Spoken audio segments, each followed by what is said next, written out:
That's how big the green dome is, okay? The house of Hafsa, this one, and the house of Fatima, that one, are gone. They're not there today. They were taken down during the time of Al-Walid bin Abdul Malik. That was like 1,300 years ago, okay? Like just right after the time of the Sahaba, okay? Now, the middle one, Aisha's house, is still there, but of course it's not the same. So inshallah ta'ala, I'm going to show you all the changes that the people made. But first, I want you to know, okay, the house of Aisha radiallahu anha was 7 by 5 meters, 35 square meters. She had a room and a courtyard. That's it. That was the whole thing. A room and a courtyard. The Prophet ﷺ passed away in the courtyard. Okay, and the Nabi says the prophets of Allah are buried where they died. SubhanAllah. So they buried him in the courtyard as well. And when they say a courtyard, a lot of people think of it as something that's not part of the house. So they're like, oh, the Prophet is buried outside of his house. No, he's buried in his house. But why a courtyard? It was more of a room that didn't have a roof. Because at that time it was hard for them to sleep indoors, especially in the summer. So they used to have these roofless rooms.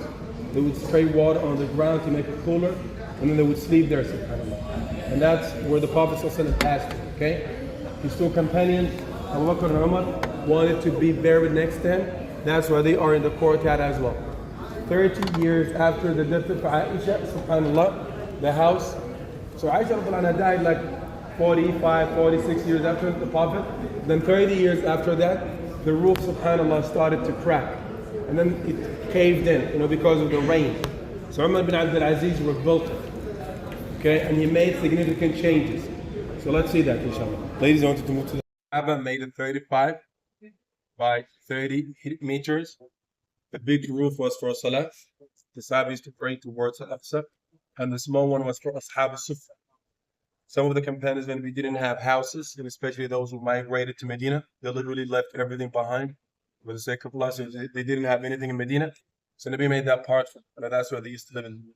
They used to live in the back of the masjid. These are the houses of the wives of the Prophet. In the second year of the Hijrah, the Prophet was told to change the direction of the Qibla to Mecca. And Mecca is in the opposite direction, it's in the south. So what the Prophet did, he just switched these two roofs. The big one became on this side. Here, look at it, the next model. Sit here. And the small one became on the other side. So that's when the houses of the wives became in line with the Mimbar of the Nabi. The green down is not over these houses. Next to it is the Rawda. Nabi said, between my house and my Mimbar Rawda, the garden from Jannah. He said that, sallallahu alayhi wa sallam. Okay? So in the 7th year of the Hijrah, the Prophet expanded the masjid. He made it 50 by 48, 49 meters. So it was around 2,500 square meters. And the second Khalifa, Umar Ramadan, he made it over 3,500 square meters. And then Uthman, he made it over 4,000 square meters. But none of these expansions included any of the houses of the wives in the masjid. Okay? None of them had any minarets or domes. All of that came after the time of the Nabi Sallallahu Alaihi Wasallam. After the time of the Sahaba. Okay? Any questions about this? You're good, yeah. Any brothers can respond? We just want to show that to those who didn't see. Yeah, they see that. Orphans, and Nabi, he wanted to gift the land, but Nabi insisted on paying them. They were young orphans. Then the companions started to build the Masjid al-Nabawi. It took them a few months. That one, Abu Ayyub al-Ansari's house, that's what the Prophet is for his house. You see these houses right here? These are the houses of the Sahaba. Not because of the expansions of the masjid, all of these houses are inside. And when you're in masjid, they'll be praying, read or Quran, or doing something. It's as if you're doing it to him. So every time you do something there, you will be rewarded or someone that comes in. You do that. Okay? This one here is Al-Baqiyah. So Al-Baqiyah was there before Islam. But in the second year of the Hijrah, you know Baqiyah, right? Cemetery. Yes. So it was there before Islam. But in the second year of the Hijrah, the Prophet made it exclusively for Muslims. Okay? Nabi Sallallahu said, when the judgment comes, 75,000 of Al-Baqiyah will be shining like full moon, and they will enter into Jannah without record. And that's why everyone wants to be there. Okay. He also says, so whoever is able to get Medina, so let him die there.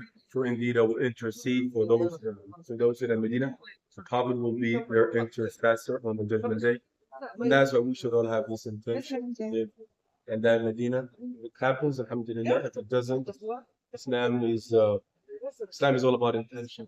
So even if you have the intention to do a good thing and end up not doing it, you get the edge. The same thing can be said about this. Inshallah, if you have the intention to live in that Medina, in the back tomorrow, same thing. Okay? Imam Malik says that there are 10,000 companions there. Okay? So Baqiyah is still our graveyard here in Medina, alhamdulillah. Whoever dies in Medina gets buried in Baqiyah. Locals, foreigners, everyone, and that's what we have. So many janazah. We almost have janazah after every salah. Because whoever dies in Medina goes to.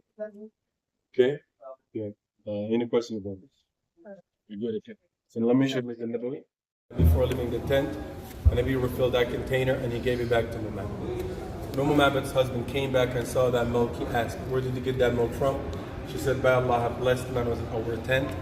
She also described the name to her husband. This description remains still today as one of the best descriptions that ever given about the Prophet. It's also reported that Muhammad and her husband followed the Nabi to Medina and became Muslims. These mountains are very sharp. It's not easy to walk on that even now. So back at the time of the Nabi, the people wanted to come to Medina, they would not come from these three sides. The east, west, east, or the south. It was not service. What they would do was go around and then come from the north. And that's why the battle of Uhud and the battle of the trench were on that side, the northern side of the city. A lot of people ask this question like Mecca is in the south, but the people came and attacking them from the north. Why didn't they come from the south? Rather walking in the mountains for a okay?